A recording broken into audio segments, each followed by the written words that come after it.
des aliments ou des produits ménagers en vrac avait le vent en poupe.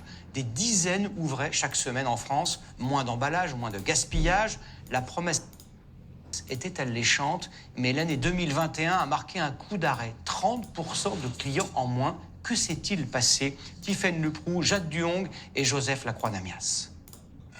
Pâtes, fruits secs, café ou même huile. Pour beaucoup, acheter en vrac, c'était la promesse de payer moins cher au kilo, mais aussi de consommer la juste quantité.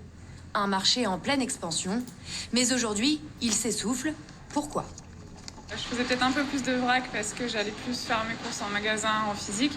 Et c'est vrai que maintenant que j'ai moins de temps, je préfère aller vers le drive. Je consomme moins en vrac. Si on touche, on va certainement, on risque d'être contaminé. Tout le monde est précautionneux. Magasin bio, boutique spécialisée, aucun d'entre eux n'est épargné par cette baisse de fréquentation, 30% en 8 mois.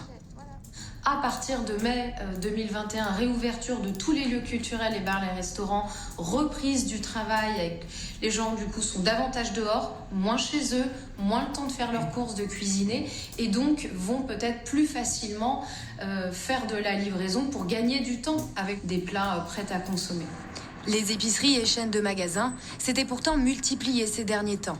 Près de 600 ouvertures l'année dernière, dont la majorité sont de petits commerçants. Oui, ça sent grand, oui.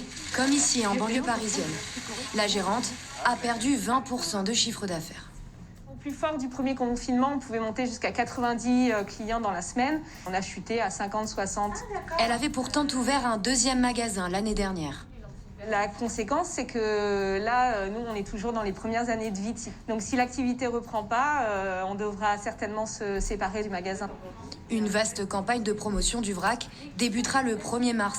Si rien ne change, 4 commerçants sur 10 pensent mettre la clé sous la porte dans les 6 prochains mois.